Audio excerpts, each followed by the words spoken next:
Looking at me now, dismantling this gang piece by piece, you'd probably never guess that just 90 days ago, my biggest enemy was a single squat. Let's hit rewind. Staring at the ceiling of a sterile hospital room, I realized two things very quickly. One, dying is a lot less peaceful than the movies make it out to be. And two, I had just woken up in a 300-pound body that wasn't mine. I used to be Han Jun, a ruthless corporate shark for SH Real Estate. But when I tried to walk away, my boss decided my severance package was a one-way ticket to the afterlife. Instead of moving on, my soul was violently shoved into the body of Park Tae, a bullied high schooler who tried to exit the server of life early. But the irony is what turned my blood to ice. The same corporate vultures who ended my life are the exact same people who worked this boy's father into an early grave. They think they've won. They think I'm a ghost. They have no idea I've spent the last 90 days trading self-pity for iron, transforming this meat suit into a lethal weapon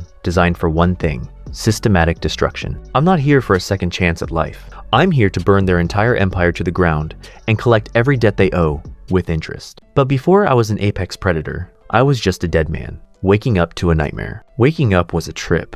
I'm lying there, feeling like I've been hit by a freight train, and this doctor is droning on about gastric lavages and saved livers. I didn't care about the medical jargon. I was too busy looking at the girl, sobbing her eyes out next to the bed. That's Soo-yeon, my new sister. The memories started flooding in, not like a movie, but like a virus. I felt Park Tae's grief, his weakness, his entire pathetic existence. This kid was a walking cautionary tale for self-loathing who tried to leave her all alone in a world that eats people like her for breakfast. Soo-yeon was terrified I was going to try and check out again. She was shaking, waiting for me to say something, anything. I gave her the only thing I could, a promise. I told her I wouldn't do it again. For the first time in either of my lives, I actually meant it. I wasn't just Han Jun anymore, and I wasn't just this pathetic kid. I was the bridge between them, and I was going to burn down everything SH Real Estate ever built. The moment we stepped out of the car, reality decided to give us a welcoming committee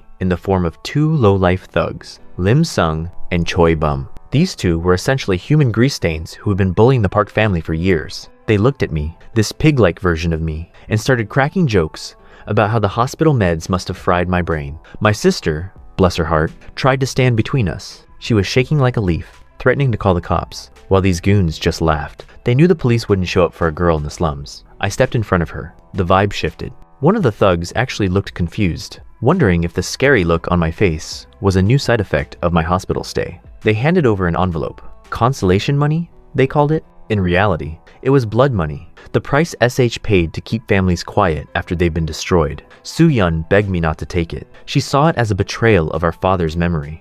I saw it as a down payment on my revenge. I took the cash and told them to get lost. They left with a final suggestion that I should try to finish the job on myself next time. Back at home, Soo-yeon went nuclear. She screamed about how that money was the price of our father's life. She wasn't wrong. I knelt in front of his portrait and made a silent vow. I'd take responsibility for this body, for this family, and I'd pay back every debt, starting with the chairman who thought he could discard me like a used cigarette. But first, I had to deal with the immediate problem. I was a physical wreck. I turned on some home workout show to learn the basics. The guy on the screen made a squat look like a walk in the park. I figured, how hard can it be? I tried to drop my hips. My center of gravity abandoned me, and I hit the floor with a thud that literally shook the apartment. Soo-yeon burst into the room, thinking an earthquake had hit the city. When she realized I was actually trying to work out, the look on her face was pure shock. It hit me then just how little effort the previous Park Tae had put into existing. She eventually came around, telling me I should use that blood money to buy equipment since I was so determined. It was a weird olive branch, but I took it. But a gym membership and weights cost money I didn't want to burn through. I needed a side hustle. That's when the memories provided a spark. The original kid wanted to be a streamer. I fired up a broadcast. At first, it was just me, a webcam, and a lot of heavy breathing. Then, a miracle happened. Lee Chan, a titan in the streaming world with 1 million followers, decided to raid my channel for a laugh. Suddenly, thousands of people were watching this pig struggle through jumping jacks. The chat immediately turned into a toxic wasteland, filled with more concentrated hate than a Rakai comment section on a bad day. It was a non-stop flood of fat shaming and L's in the chat, but Lee Chan told the mob to stand down. He dropped a massive donation of stars and asked the one question everyone wanted to know: why I was doing this. I didn't give him a sob story. I just did the work. Every donation meant more squats, more jumping jacks, more pain. I realized right then that the internet's voyeurism was my greatest weapon. If they wanted to pay to see me suffer, I'd take their money and use it to buy the strength to make my enemies suffer 10 times worse. 2 weeks later, my stamina had crawled out of the gutter. I finally worked up the nerve to walk into Quante's gym. The place looked like a relic from the 80s, and the director, Quante, looked like a top-tier scam artist who'd sell his own grandmother for a bottle of protein powder. He promised to melt my fat away in 3 months, like he was reading from a late-night infomercial script. I didn't care if he was a fraud. I just needed a place to train where the monsters of SH Real Estate couldn't find me. At least, not until I was ready. As I stared at this scammer director, a memory from my past life as Hanjun hit me. I remembered an old man with a crowbar, a piece of land that was about to be worth a fortune, and a promise I made to find his gambling addict son. I had used that man's desperation to steal his land for the company, and then I died before I ever intended to lift a finger to help him. It left the old man sitting on a fulfilled promise, waiting for a ghost who would never show up to collect. That realization haunts me. I'm adding this to the list, not my revenge list, but the other one. These are the debts that have nothing to do with rage, and everything to do with the simple necessity of being a decent man. I was back at the gym, treating a sandbag like it had personally insulted my mother. My knuckles were raw, but the pain was the only thing making me feel alive in this oversized skin suit. That's when my 2 new shadows, Youngwoo and director Quante, decided to intervene. They started fussing over my lack of gloves, like I was a toddler playing with scissors, handing me a towel, and acting all impressed. I told them to drop the formal act. We were going to be seeing a lot of each other, and I didn't have time for corporate etiquette in a place that smelled this much like old socks. As I took their advice to not push too hard, a wave of the original Parkte's pathetic memories hit me. This kid had never stepped foot in a gym in his life. He'd barely moved from his bed unless it was to find a snack. I felt a surge of genuine depression, but I used it to fuel my next set. I told Jungwoo to stop worrying about my ligaments and actually give me a challenge. He loved the confidence, but director Quante was the one actually paying attention. He noticed the sandbag was literally coming apart at the seams because my form was a mess, but my raw power was terrifying. He started calling me a monster under his breath. I could live with that title. Youngwoo tried to start me on the refined art of boxing, which apparently involves a lot of staring at your own feet. He started lecturing me about stances and weight distribution, while I just wanted to know how to put someone's teeth through the back of their skull. He insisted that everything starts with the feet, but before he could even show me a jab, director Quante started screaming at him for skipping the step training. While they were busy bickering like an old married couple, I just kept hitting the bag hard. The news on the gym TV was the final push I needed. Some government development project was making landowners rich, and I knew exactly which vultures were circling that meat. SH Real Estate was winning again, and the memory of that old man they cheated made my blood boil. I turned back to my instructors with a new kind of hunger. I didn't just want to lose weight anymore. I wanted to become the kind of apex predator that SH couldn't ignore. A few days later, the mirror actually started showing a human shape instead of a blob. I was leaner, faster, and spending so much time at the gym that I didn't even notice the sun going down. Director Quante, seeing my progress, finally dropped the bomb. A poster for an amateur martial arts competition. Cash prizes, fame, the works. I hesitated for a second. I'm a corporate strategist, not a gladiator. But then, he mentioned the champion title and the money. If I was going to take down a real estate empire, I needed a brand. I told him I'd think about it, but we both knew I was already in. Walking home that night, I realized I hadn't actually spoken to my sister, Soo Yun, in a month. I found her on the street, clutching a picture of our dead father and whispering to it about how she hoped I was okay. My heart did a weird, localized ache. Then I caught the scent, charcoal and cheap grease. She was working a part-time gig at a barbecue joint to keep us afloat while I was busy finding myself at the gym. I felt like the world's biggest piece of trash. The next day, I dragged her to a cafe. She tried to lie to my face about the job, but the girl smelled like a backyard cookout. There was no hiding it. I pulled out my phone and showed her my bank balance. 70,000 subscribers and a few whales in my chat had filled my account with more money than she'd see in a decade. She looked at me like I'd started selling organs on the black market. I told her to quit the job and start acting like a kid again, leaving the adulting to me. She got all emotional, calling me an old man, but I could see the weight lifting off her shoulders. I even challenged her to join the gym because her cardio was frankly embarrassing. That night, I went live and dropped the news on my followers. I wasn't just a fitness streamer anymore.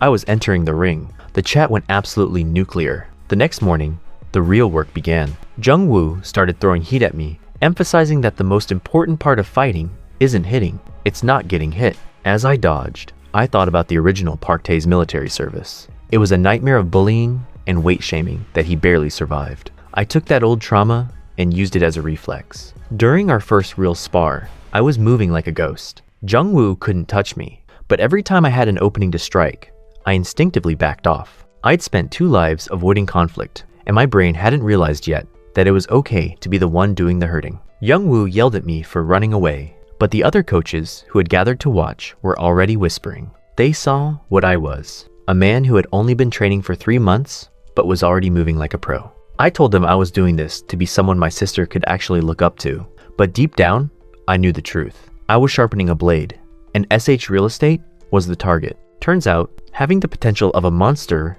doesn't make your jaw any less breakable. My instructor, Jungwoo, decided the best way to prep me for a real match was to actually knock my lights out. One well-placed fist to the face later, and I was staring at the gym ceiling, wondering if my brain had just been rebooted. Director Kwon Tae was hovering over me, looking way too excited about my remarkable ability to take a punch. Honestly, the guy's enthusiasm for my suffering was starting to get a little concerning.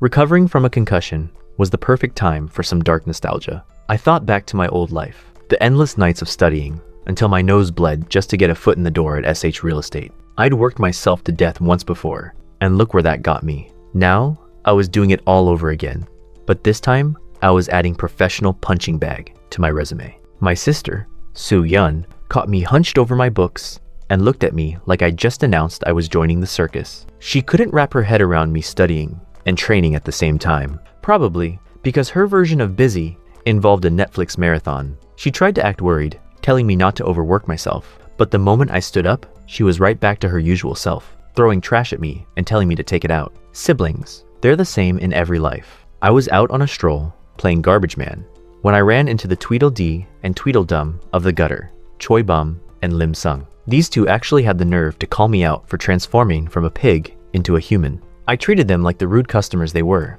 but Lim Sung decided to get handsy, grabbing my shoulder like we were old pals. He started reminiscing about the good times they had harassing my father. I could feel my fist twitching, but I held back. In the ring, you wait for the opening. In the streets, you wait for the right reason to bury someone. That reason arrived in a sleek black car. O'Day, the chairman's cousin and a verified scumbag, peeked from the window. He didn't even look at me. He was too busy barking orders at his goons about a hacker they tracked down, a kid named Shin Ho. The name hit me like a cold shower. I knew exactly who Shin Ho was. As soon as they peeled off, I ditched the trash and headed for my room. I dialed a number I hadn't used since my previous life ended. Shin Ho, the kid the world knew as Gray, picked up, sounding like he'd just seen a shadow move in his room. I didn't waste time with introductions. I told him O'Day was on his way, and that if he didn't want to end up as a statistic, he needed to haul his tail to the lighthouse. He sounded skeptical, but the fear in my voice was real enough to make him move.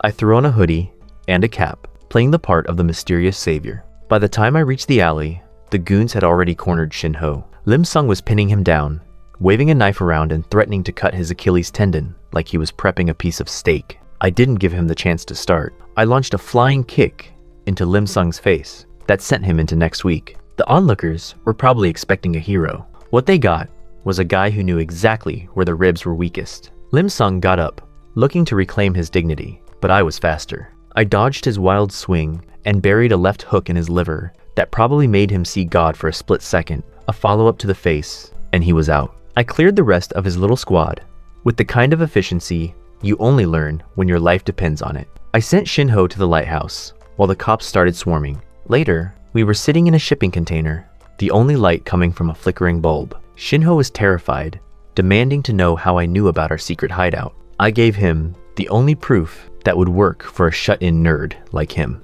I told him I knew about his sister's photo in his wallet and the botched tattoo on his arm that looked more like a pickled bone than an anime girl. The kid nearly fell over. Only one person knew those embarrassing details, Director Han Jun. I took off my cap and gave him that specific arrogant, corporate look he used to hate. "I'm back," I told him. He looked at me like I was a ghost, which, to be fair, I was. He started crying, convinced I was some kind of vengeful shaman. I had to throw him onto a sofa just to get him to shut up. I told him I was his only shot at taking down Ode, and he finally started talking. Turns out, he'd been caught trying to hack Ode's computer because he was trying to figure out who murdered me. A touch of loyalty I didn't expect, honestly. But then came the kicker. I asked about the assets I'd entrusted to him, the stocks, the goldmine of data, the foundation of my comeback. Shinho started sweating like he was in a sauna. The little rat had sold my stocks and reinvested them. I felt my corporate soul leave my body for a second time. My goldmine, gone, because a hacker decided to play day trader. I watched him trip over his own feet while trying to escape my wrath. I swear, if I hadn't already been dead once, that reveal would have killed me. I told him if he didn't give me a damn good reason not to break his leg right there, he'd be the next thing I buried in the trash. This was going to be a much longer road to revenge than I thought.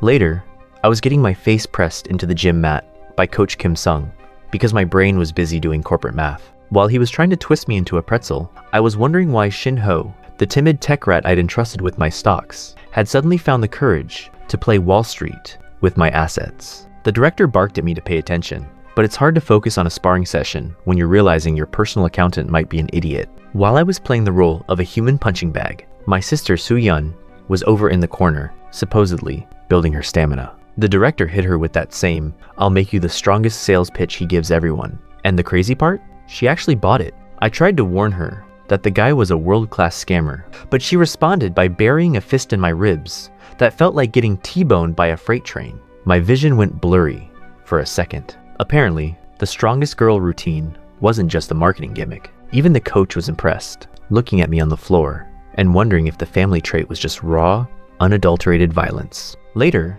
director Kwon Tae hauled me into his office. The guy has the intuition of a predator sensing a wildfire 10 miles away. He told me he felt a chill coming off me, a sixth sense for trouble. He didn't know the specifics of my brawl with the Etch goons, but he knew I was carrying something heavy. He told me to quit dwelling on the past and focus on the ring. It's funny, he thought he was talking to a kid who got bullied for being fat, but he was actually giving advice to a murdered executive. Still, the old man had layers. He wasn't just a scammer. He was a shark who could smell blood before it even hit the floor. Just when I thought I was being low-key, Coach Kim Sung cornered me. Turns out, my D-Day mask wasn't as bulletproof as I thought. He'd been watching my streams, waiting for new content like a kid waiting for a Saturday morning cartoon. Instead of outing me, he offered to guest star and teach some jujitsu. We set up a live broadcast at the gym, and it was a total circus. My sister was behind the camera, and it turns out she's a natural-born cinematographer. While the coach was busy demonstrating how to turn a human being into a folded lawn chair with a guillotine choke, the chat was losing its mind. I finally dropped the bomb. The match date was set for the 21st. Naturally, some keyboard warrior named Choi Jin decided to call me a liar and a clout chaser. I didn't bother arguing with a ghost behind a monitor. I just laid down a bet. If anyone could prove I was training at other gyms before Kwante's gym, they could have every cent of my streaming profit. That shut them up. If you want to question my integrity, you'd better be willing to bet your life against mine. Behind the scenes, the real chess game was moving. I stashed Shinho at the lighthouse. The kid was vibrating with pure terror when I told him we weren't just fighting thugs. We were systematically dismantling the entire SH real estate board. We were going to pluck the feathers off the chairman's cousin, O'Day, until the whole company felt the breeze. Shinho looked like he was ready to vomit,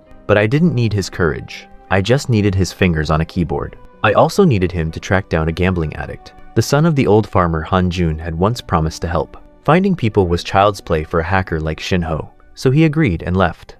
The morning of the preliminaries felt strangely quiet. I was sitting in the passenger seat, reading a book, while my instructor, Young Woo, drove us to the venue. He was a nervous wreck, his hand shaking on the wheel as he rambled about the rules and the prohibitions. He eventually got so offended by my calm demeanor that he snatched my book away. He couldn't wrap his head around how I wasn't sweating bullets. He started showing me tapes of my first opponent, Yu Min, a legend from Anyang, who apparently liked to mix boxing with kickboxing. Young Woo wished me luck like I was headed to a firing squad. I just told him not to worry.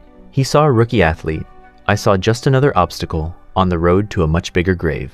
I stepped into the arena, feeling the eyes of the crowd on my back, and realized that for the first time in 2 lives, I was exactly where I needed to be. The lights in the arena were blinding, and the kid across from me, Yumin, clearly spent more time reading my streaming comments than practicing his footwork. He actually had the nerve to ask if I was D-Day right before trying to take my head off. I guess my transformation from a human beanbag to a lean striking machine was a little too much for his tiny brain to process. He kept throwing these sloppy punches, rambling about how I shouldn't show off after only training for a few months. It's funny how people try to devalue your sweat just because they've been mediocre for years. I saw his low kick coming from a mile away, a gift-wrapped opening. I stepped in and introduced his face to my elbow with enough force to turn his lights out permanently. The referee's countdown was just a formality. I wasn't just fighting for a trophy anymore. I was fighting to make sure nobody could ever shove a knife in my ribs again. Winning by knockout felt good, but the aftermath was a weird trip.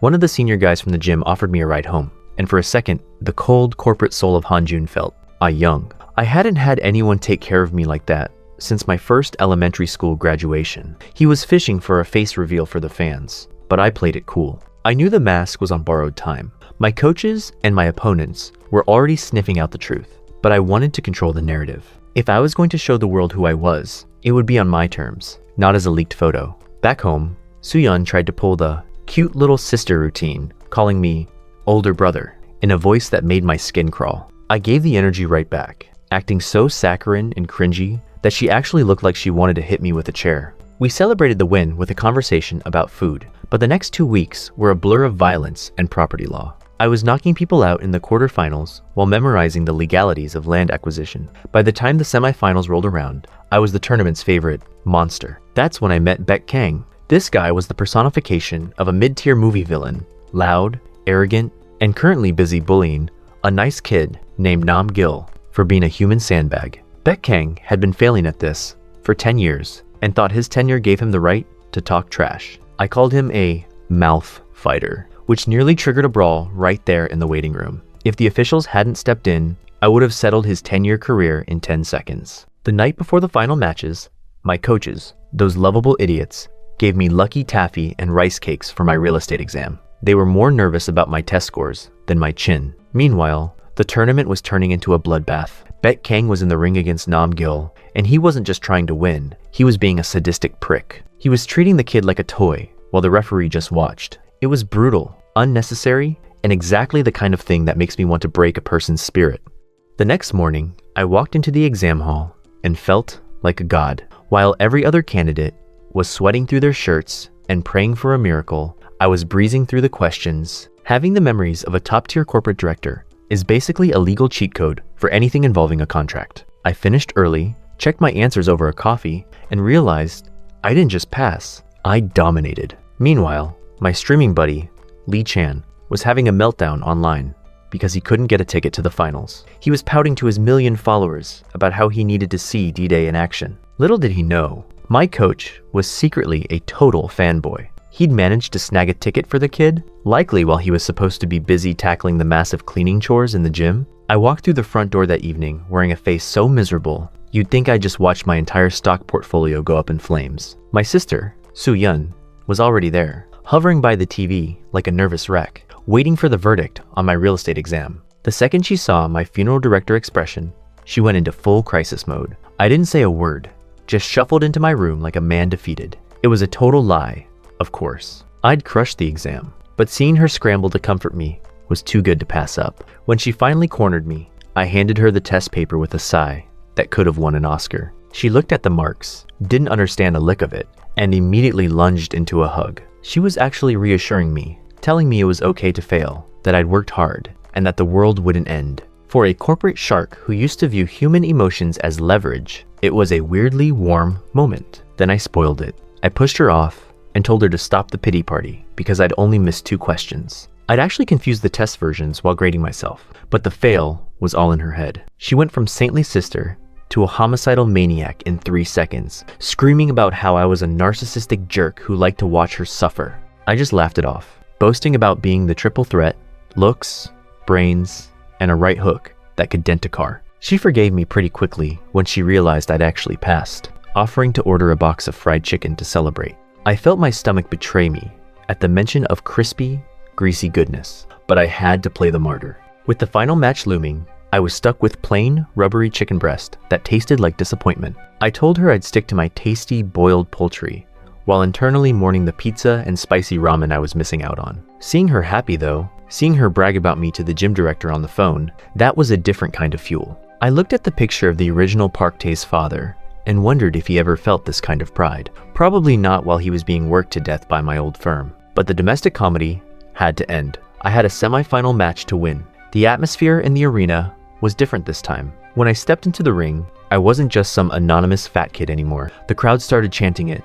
D-Day! D-Day! It was a mix of gratitude and the kind of embarrassment that makes you want to crawl into a hole. My coach and Soo-Yun had apparently decided that subtlety wasn't in their vocabulary. They were holding up banners calling me a human weapon and the best athlete nurtured by Kwon-Tae's gym. It was cringier than a middle school talent show, but I had a job to do. The semi-final was a blur of calculated violence. My opponent tried to overwhelm me with volume, but I just played the wall, blocking and parrying until I saw the gap. One quick dodge, a high kick that landed flush on his jaw, and he was staring at the rafters. Another knockout for the human weapon. As I climbed out of the ring, a girl I didn't recognize approached. She was doing the whole hair stroke and blush routine, telling me it had been a long time. I stared at her, trying to find her in the original Park Tae's memories, but all I found was a void. Turns out, the old me was so buried in his own misery, he ignored everyone around him. Soo-Yun had to punch me in the arm, just to get me to stop staring like a creep. Parkrin noted I'd changed a lot. I told her change was inevitable, but I was thinking more about the corporate war I was waging than my sudden glow-up. Director Kwon-Tae pulled me aside before the adrenaline could even fade. He wasn't there to congratulate me. He was there to give me the betting man's warning. He told me my final opponent, Baek Kang, wasn't just a fighter. He was a specialist in the dark arts of the ring. His gym was notorious for underhanded tactics. The old man was clearly worried about his payout, telling me to stay focused because this wasn't going to be a clean scrap. He was right. The finals started, and Baek Kang came at me like a rabid dog. He was fast, aggressive, and had zero interest in the honor of the sport. Every time we got close, I felt something other than his gloves. I dodged a few, but eventually, he found his mark. Not with a punch, but with a finger aimed directly at my eye. I felt the sharp sting, and the immediate warm drip of blood. The referee? Completely blind to it. The blood blurred my vision, and Baek Kang capitalized, tackling me to the mat and raining down strikes. He was taunting me, telling me to laugh now while he tried to rearrange my face. Soo-Yun couldn't even look. She turned away, probably terrified she was about to see her brother get broken again. But I wasn't the kid who gave up in the military. I wasn't just an athlete. I was a man who had already died and come back for more. I waited for the weight shift. When he got too cocky, I bucked my hips, delivered a sharp kick to his rear, and flipped the script. I pinned him down, and for a second, I could have ended it right there on the ground. The referee started the count, but I did something that made the whole arena go silent. I let him up. Baek Kang scrambled to his feet, furious and confused, threatening to make me regret my mercy. But it wasn't mercy. It was a calculation. I remember Director Kwon-Tae's advice. When a fighter gets too excited, they lose clarity. They become predictable. I'd made him lose his composure, and now he was just a swinging target. I stepped into his range, ignored the blurred vision from my bleeding eye, and delivered a single, perfect strike. Baek Kang went down like a sack of bricks. I didn't just win the match, I won the narrative. The monster of Kwon-Tae's gym had officially arrived. A few days later, Lee Chan was back at the gym with his camera, ready to worship at the altar of the new king. I was sitting in my dressing room like a prize pony, while the director played the role of a hyperactive salesman. He gave the signal, and I stepped out to meet Lee Chan and his million-plus audience. I tried to be humble, letting Lee Chan handle the big reveal, but the internet is a special kind of dumpster fire. The chat was already eating me alive before I even spoke. Some keyboard warrior named Choi Jin was leading the charge, calling me a fat pig who got arrogant the second he lost a few pounds. He claimed my matches were dull, my appearance was a scam, and the whole thing was a setup. I looked at the screen and realized that some people don't just need a hobby, they need a reality check delivered at high velocity. I didn't argue. I just reached up and peeled the mask off. The chat froze for a heartbeat. I greeted them as D-Day, bruises, scars, and all. Choi Jin wasn't impressed, so I dropped the real news. I'd taken first place in the tournament with nothing but knockouts, all after only 3 months of training. When the troll called it nonsense, Lee Chan told everyone to check the news. Suddenly, the nonsense became a Google-verified fact, and the chat exploded. But I wasn't done with Choi Jin. I remembered the bet I'd made. Anyone who had proof I was a fraud could have my earnings. Since nobody had proof, I gave them the next best thing, an invitation to come to the gym and test my arrogance in person. 3 of them actually showed up, Choi Jin leading the pack. They thought they were the main characters in a redemption arc. I treated them like background extras in a slapstick comedy. I dismantled them so fast, the audience actually complained the fight was too short. I made them hold up apology signs, like naughty schoolboys, while the chat laughed them off the server. I realized then that Choi Jin's hate didn't come from malice. It came from the fact that he was a failed fighter who couldn't stand seeing someone else succeed where he'd quit. I'd seen enough corporate snakes to know when a man is just drowning in his own insecurity. So, I let him rot in his own bitterness. The fame brought the vultures out too. Some guy named Sun Wook from a rival gym tried to recruit me, talking about quality while representing the same dirtbag I'd just beaten in the final. I told him I wasn't interested in joining a dumpster fire, and that I was done with martial arts anyway. I had bigger fish to fry. The real work was happening away from the cameras. I had Shinho help me with a little rehabilitation project. We'd tracked down Ryu Chang, the middle-aged gambling addict who had basically sold his soul and his family's future to the tables. If you want to fix a broken soul, words are just noise. You need something more visceral. Some people call it therapy. I call it a wake-up call from the grave. We found Ryu Chang trying to scrape together more money for his addiction. Shinho watched from a distance, horrified, as I walked him through the rehabilitation plan. We didn't just kidnap the guy, we buried him deep. We put him in the ground, up to his neck, leaving nothing but his face, exposed to the elements and his own thoughts. Gagged and blindfolded, he could only shrink away in terror, sensing the weight of the shovel hanging over him like the hand of God ready to collect. Shinho asked me if I was going to leave him like that. I told him that addicts and gamblers are blinded by their own desires. They can't see the cliff until they're already falling off it. To fix a man like that, you have to send his consciousness into a state of absolute mortality. I decided to leave him there for 2 full days. Shinho was vibrating with fear, worried the guy would actually die. I told him not to waste his pity. Ryu Chang had already killed his family's happiness years ago. The least he could do was face the consequences. I explained to Shinho that when you're that close to the end, life looks different. Every breath becomes a miracle. If he survived, and he would, because humans are stubbornly hard to kill, he'd never forget the weight of the earth against his chest. I told Shinho to keep an eye on him, but not to move a single grain of dirt. I even noted that the upcoming rain would be a nice touch for his reflection. Shinho looked at me like I was a monster, but I'm just a guy who knows the price of a second chance. While Ryu Chang was busy contemplating his life choices in a hole, the corporate monsters at SH Real Estate were starting to take notice of my rise. The chairman, someone who probably forgot my name the second they ordered my murder, was reading the newspaper, impressed by this new record holder in the amateur matches. He told O'Day, the chairman's incompetent cousin, that they should recruit this kid. They wanted to give me a new family. The irony was so thick, I could have choked on it. They were looking for my remaining family members, planning to use them as leverage if I didn't take their money. They have no idea they're trying to recruit the man who's currently sharpening the axe for their necks.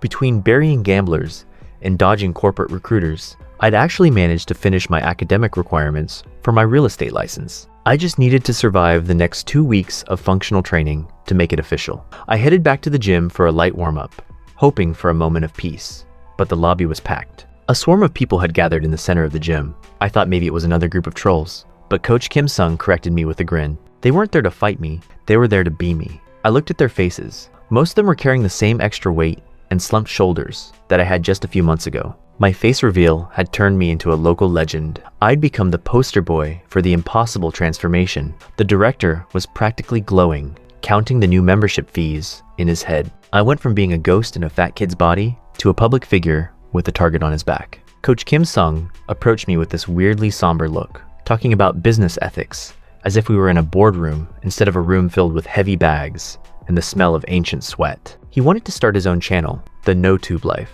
and he was worried about stepping on my toes. I told him to relax. The kid I used to be would have guarded his market share like a rabid dog, but the new me, I knew the coach had a natural charm in front of the lens. He's got that effortless humor that makes people actually want to watch someone get choked out in jiu-jitsu. I told him I'd push his content, and the look of pure, unadulterated joy on his face was almost enough to make me forget I was living in a dead man's body. Almost. But then the director, that beautiful, greedy old fox, decided to turn me into a zoo exhibit. He marched a group of new members over, people who looked like they'd been recruited directly from a before photo for a weight loss pill, and announced that I'd be giving special lessons to anyone who signed up today. The crowd looked at me like I was a fresh steak, and they hadn't eaten in a week. They were hungry zombies, and I was the main course. I didn't get this lean just to be pawed at by a bunch of thirsty fans. I've never been good at the smiling mascot routine, so I did what any sane person would do when faced with a mob. I vanished. I left the director to explain my sudden disappearance,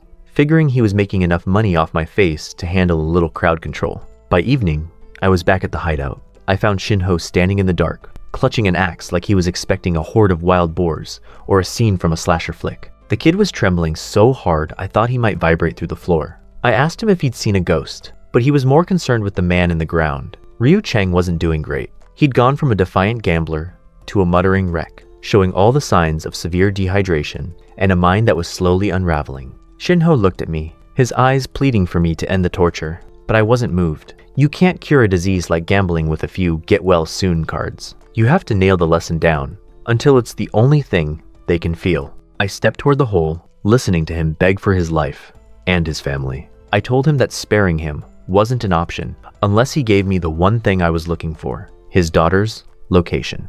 I told him I knew he'd been surprisingly clever at hiding her, funneling half his winnings to her in a final, desperate attempt at being a father while he ruined everything else. I laid the trap, offering him a deal, tell me where she is, and I'd wipe his debt clean with an extra $5,000 on top of it. I figured a man like him would sell his own soul for a few bucks and a clear slate. He hesitated, looked at me with these hollowed-out eyes, and told me his daughter probably wouldn't even recognize the wreck of a man standing before her. He was torn between his addiction and the last shred of his humanity. The corporate shark in me felt a flash of disgust. Disappointed, I turned my back on him, intending to leave him in the cold for another day to let the near-death experience rethink his priorities. But before I could take a step, he screamed at the back of my head, telling me to just kill him right then and there. He refused to give her up to people like us, choosing death over a payout. I stopped in my tracks and smiled. Not a nice smile, but a respectful one. The wreck of a man had actually passed the test. He'd finally found something more important than the cards. I delivered one final punch to his face, not out of malice, but as a parting gift for my father, and told Shinho to dig him up. I realized then that while the old Hanjun would have found this sentimentality pathetic, the new me understood that family is the only thing that keeps you anchored when the world tries to sweep you away. I dropped him off at his father's house under the cover of darkness. The old man was inside, drowning his sorrows in cheap booze and cursing my previous name for a promise I never kept. He looked at the portrait of his late wife, blaming himself for losing his son and his land. Then, a knock. He opened the door to find Ryu Chang collapsed on the doorstep next to an envelope. Inside was a note from Hanjun, telling him the promise had finally been fulfilled. The sound of that old man's laughter, echoing in the night, was the first time I felt like my reincarnation actually had a purpose beyond simple revenge. The next morning, I was back to reality, which usually involves my sister, Su Yun, interrogating me over breakfast. She wanted to know why I'd rolled in at 3 in the morning, smelling like soup and secrets. I tried to deflect, but she's like a bloodhound when she smells a lie. I ended up bribing her into silence by jacking up her allowance. We went from 20,000 to 50,000 won in the span of a few bites of toast. It's expensive having a sister who's smarter than she looks. She scrambled off to college, but not before reminding me that today was the day the real estate exam results went live. I sat there at my desk, the mouse hovering over the check results button. My heart was doing a frantic rhythm against my ribs, which is ridiculous. I've closed multi-million-dollar deals without breaking a sweat, but here I was, terrified I'd misread a multiple-choice question on a high school level exam. I clicked, I stared, I passed. 3 months of training, streaming, and dodging assassins, and I'd still managed to snag my license. I felt a massive weight lift off my shoulders. I fired up my broadcast, eager to share the win with the only people who'd actually been there for the whole ride, my viewers. The chat was a landslide of congratulations. I told them I'd done it while preparing for the martial arts tournament, and the human or monster debate started up again. But then, it got weird. People started sharing their own stories. Chefs in training, people losing weight, kids finally studying. I realized I'd accidentally become an inspiration. It was a disgusting thought for a former corporate shark, but I let it slide. I had more news to share, but a phone call cut the stream short. Meanwhile, over at the college, Su Yun was pacing like a caged tiger. She was fuming that I hadn't called her with the results yet, but her pride wouldn't let her be the first one to break the silence. Her friend suggested she check the list of passing names herself. When she did, her jaw nearly hit the floor. She went from pacing in a rage to standing there in total, stunned silence. Later that day, I'm sitting on my sofa, watching my sister Soo-yeon vibrate with a mix of shock and pure annoyance as she stares at the TV. Why? Because her loser brother's face is currently plastered across the evening news. Apparently, my perfect score on the real estate exam wasn't just a personal win, it was a national scandal. 2 questions were controversial enough that the board had to count them as correct for everyone, and the media decided I was the perfect poster boy to calm public opinion. Soo-yeon looked at me like I just cheated at life. She couldn't wrap her head around how the world suddenly decided to hand me a win while her grades remained stuck in the basement. She asked why they chose me for the interview when there was another guy who scored perfectly too. I didn't tell her the truth, that I'd played the media like a violin, so I just told her I was there to be the relatable one. I walked her through the flashback of the interview. It went down in a trendy cafe where the air was thick with the scent of overpriced beans and the curiosity of a reporter named Moonsuk. Moonsuk was a veteran. He had fierce eyes that tried to scan my soul, but I've dealt with harder men in boardroom battles. He kept commenting on my tall figure and good looks, even complimenting my eyelashes as if he was trying to flirt his way into a scoop. It was a bit much, but I played the part of the humble, slightly nervous overachiever. Then, the mood soured. The other perfect scorer, Jang Woo, walked in. This kid was the textbook definition of trash personality. He ignored the reporter's handshake, sat down without being asked, and treated the waitress like a piece of furniture. I watched him and realized that some people are born into wealth and forget to bring their humanity along for the ride. Jang Woo was acting like a god because he breezed through the exam, looking down on everyone else like they were pathetic losers. I decided to humble his ego real quick. I told him that in the real world, finishing first isn't the flex he thinks it is. Usually, it just leads to a very disappointed partner and an awkward conversation about why he can't go a second round. He didn't get the joke, of course. He got even more offended when I told him to stop being a jerk and use my name. The reporter, sensing the heat, dropped a tactical bomb. Jang Woo's father worked for DK Real Estate. Now, in the world of property sharks, DK is the only firm with enough teeth to go toe-to-toe with my old enemies at SH Real Estate. Jang Woo acted all flattered that the media did their homework on him, then turned to me and asked if I knew who he was. I told him the only thing I knew was that his perfect score was probably 90% luck and 10% daddy's influence. I hit the table, provoked him just enough, and watched him go nuclear. The waitress even laughed at him as she brought his coffee. Jang Woo screamed about being disrespected and stormed out, claiming the mood was ruined. Back in the present, Soo-yeon called me a jerk for being rude to the guy, but I just smirked. I'd provoked him on purpose. By making him rage quit, I'd turned a joint interview into a solo spotlight. My name was the only one that mattered now. I needed that fame to build a shield before I jumped into the industry's Shark Tank. But the corporate world doesn't wait for you to finish your coffee. My phone buzzed with a call from an unknown number. It was Lim Sung, the SH thug I'd already put on the floor once. He wanted a nice talk in Gangnam the next day at 2 p.m. I told him to pound sand. I had a driver's license test, and a date with a DMV instructor was way more important than a meeting with a low-life goon. Soo-yeon thought I'd finally lost my mind. We didn't even own a car, so why was I obsessing over a license? I told her to relax and sleep on the couch while I took care of business. She responded by trying to kick my face in while I massaged her legs. Standard sibling dynamics, really. The next day, I was staring at my fresh driver's license.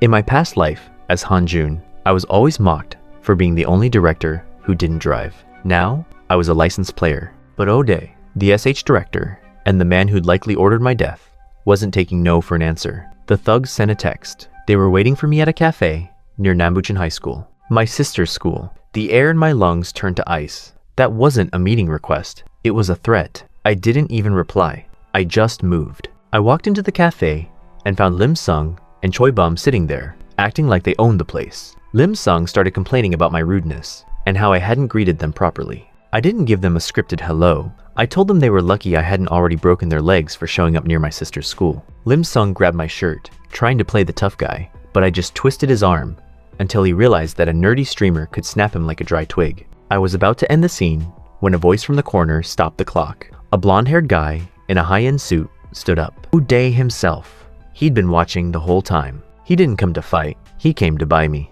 He offered me a 100 million won annual salary and a 10% bonus to work under him. He thought he was being generous, I looked at him and realized he still viewed me as a high school graduate who should be grateful for the scraps. I countered. I told him if he wanted my expertise, the perfect score, the KO record, the brand, he'd have to pay up. I asked for 1 billion and a 60% bonus. O'Day's polite facade twitched. He laughed, but his eyes were cold. He stood up and told me not to get cocky, just because I could throw a punch. Then he dropped the real leverage. Don't you want to send your sister to a good university? Message received. He wasn't just offering a job. He was telling me he knew where my sister lived, where she studied, and exactly how to hurt her. They left the cafe, leaving me with a cold cup of coffee and a burning rage. I'd worked for SH. I knew their playbook better than they did. They make sure their victims have no choice but to say yes. I felt a layer of grime over my soul, just being in the same room as them. As they drove away, I called Shinho. The hacker sounded nervous,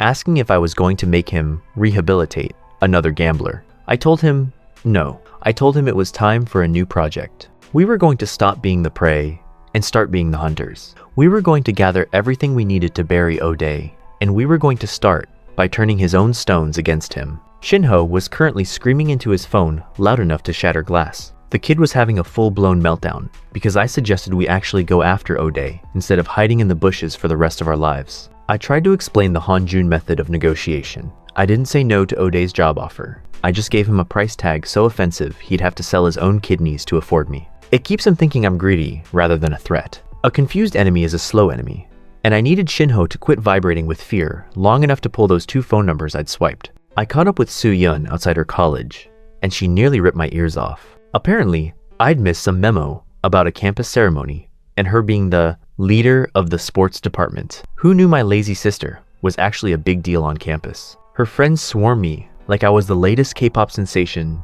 asking if I had a girlfriend. I leaned into the doting, slightly embarrassing brother act just to watch Soo-Yun's soul leave her body. Nothing beats public humiliation as a sibling bonding tool. We ended up back at the apartment after a 2-hour interrogation from her squad. She finally confessed that she doesn't brag about me because she's afraid people will think she's full of herself. But I didn't have time for a heart-to-heart. Shinho was calling again, his voice cracking as he went through the list of phone numbers I'd sent him. Lim Sung and Choi Bum, the minions. I told him to stay sharp. We weren't just watching them anymore. We were hunting for an opening. The next morning, I was back in the ring for a 2-on-1 session with the gym's coaches. If I'm going to take on as heavy hitters, I need more than just a decent jab. I need eyes in the back of my head. One coach came at me with a straight, which I parried with a strike to his ribs that left him gasping for air. But the second I thought I had the upper hand, I felt that familiar chill down my spine. I dodged a blindside kick from the other coach, leaving him standing there in shock. My senses were sharpening. I could feel the air shift before the hits even landed. I managed to catch a wrist, prepping for a shoulder throw that would have ended the session. But the other coach wasn't having it. He tagged me right in the face while I was distracted. I ended up in a chokehold, realizing that while I'm getting better, I'm still not ready to take on a professional squad of goons by myself. Director Kwante ended the carnage, screaming at us to stop before we broke the equipment. He dragged me into his office, looking at me with that suspicious, fox-like gaze of his. He asked if I was bored, or if there was another reason I was pushing myself so hard. I tried to play it off, asking if he'd actually listen if I told him. He hit me with a don't care, didn't ask attitude, then ordered me to be at the gym by 9 a.m. the next day. He told me he'd personally drag me out of my house if I didn't show up. Apparently, my D-Day fame was becoming a liability for the gym's schedule. He told me to finish my workouts in the morning because the evening was being reserved for the hungry zombies, my fans. He officially labeled me the gym's mascot and warned me to greet them warmly and, more importantly, to avoid getting beaten in public. Mascots don't bleed, he told me. It was a hell of a way to tell me I was a brand now. Outside, the coaches were already back at it, using my live stream to demonstrate a guillotine choke to my followers. Soo-Yun was behind the camera, her face set in a look of professional intensity that surprised me. I watched her work and realized the girl had a natural eye for framing and atmosphere. She was treating a gym vlog like a high-budget production. I started wondering if she wanted this as a career or if she was just humoring her brother. Either way, I decided I was going to support whatever path she took. I owe her that much for the life I've inherited. I stepped back into the frame, announcing a 30-minute break. I whispered to the coach to keep the audience entertained while I got ready for the main event. When the camera came back on, I wasn't in my gym gear. I was dressed up, looking like the corporate director I used to be. I told the viewers I was going out to buy my first car. The chat immediately started telling me to buy something flashy, a new sports car, something befitting a top-tier streamer. But I have a different philosophy. As Hanjun, I'd driven the best, but as Park Tae, I had to be pragmatic. I needed to save for Sooyeon's tuition and the inevitable legal war coming my way. I told them I was looking for a used car, something moderate, something without a history of accidents. I walked into a local car shop with my camera rolling. The manager gave me that greasy, practiced smile of a man who sold 1,000 lemons. He checked with his boss about the broadcast, and the boss, a guy who looked like he'd enjoy a good scam, gave us the green light. The manager started his pitch, asking if this was my first shop. I told him it was, and I saw his eyes sparkle with the predatory instinct of a shark that just smelled blood in the water. He brought out a list of cars that looked decent on paper, but I knew better. I told him I wanted something without damage. He took me to the lot, showing me a few wrecks that looked like they'd been salvaged from the bottom of a river. He was testing me, trying to see how much I actually knew. I shot down every single one of them. Then, he brought out the treasure, a car that looked brand new, perfectly maintained, and priced at a point that seemed almost too good to be true. He claimed he was going to buy it himself, but was sacrificing it for the sake of business. The chat was screaming at me to take it, telling me to check the engine, the mileage, the dashboard. Everything looked pristine. It was the perfect car. But I've spent a lifetime reading the fine print. I knew that in this world, if something looks perfect, someone worked very hard to hide the cracks. I told the manager I wanted to check one last thing. I reached under the seats, pulling back the carpet, and there it was. A massive, jagged charcoal mark on the floorboards. The sign of a fire or a DIY renovation gone wrong. The manager's face dropped. He asked me to turn off the camera so we could talk. The chat was buzzing with warnings, but I cut the feed. The second the screen went black, the manager's nice guy mask shattered. He rolled up his sleeves to reveal arms covered in gang ink, trying to use his size to pin me against the car. He told me I was making a mistake, that I should just sign the contract and leave. He pointed out that there were no CCTV cameras in this section of the lot. He was threatening me, thinking he was dealing with a lucky kid who'd never seen a real fight. He didn't realize he was trapped in a lot with a man who had already died once and wasn't afraid to do it again. That's when the boss walked in, oozing the kind of generic menace you see in straight-to-DVD mob movies. He told me to sign the contract or get ready for a long-term medical leave. I didn't sign. Instead, I put the manager in an armbar that probably made him see his ancestors. When the first lackey charged, I planted him with a judo throw that sounded like a sack of wet cement hitting the pavement. The boss ordered the swarm, but these guys were slow. Compared to the pro coaches who'd been treating me like a speed bag every morning, these goons moved like they were wading through lukewarm molasses. I was dropping elbows and sidekicks, realizing that my careless training had actually turned me into a problem these street thugs weren't equipped to solve. Then the boss stepped in. He wasn't a lackey, he was a shark. He manhandled me, threw me into a car like a piece of luggage, and launched a kick at my skull that would have ended my reincarnation early if I hadn't ducked by a hair. He was actually starting to enjoy himself until my phone rang. It was Kwon Tae, the gym director. One of the goons picked it up to mock me, but the second the boss heard the name Kwon Tae, the color drained from his face. He literally chopped down his own man for trying to touch me. Suddenly, the atmosphere went from a crime scene to a customer service seminar. The boss was terrified. He handed me the phone like it was a live grenade and told me to tell Director Kwon Tae I'd gotten a great deal. I muted the call and did what any good corporate shark would do. I renegotiated.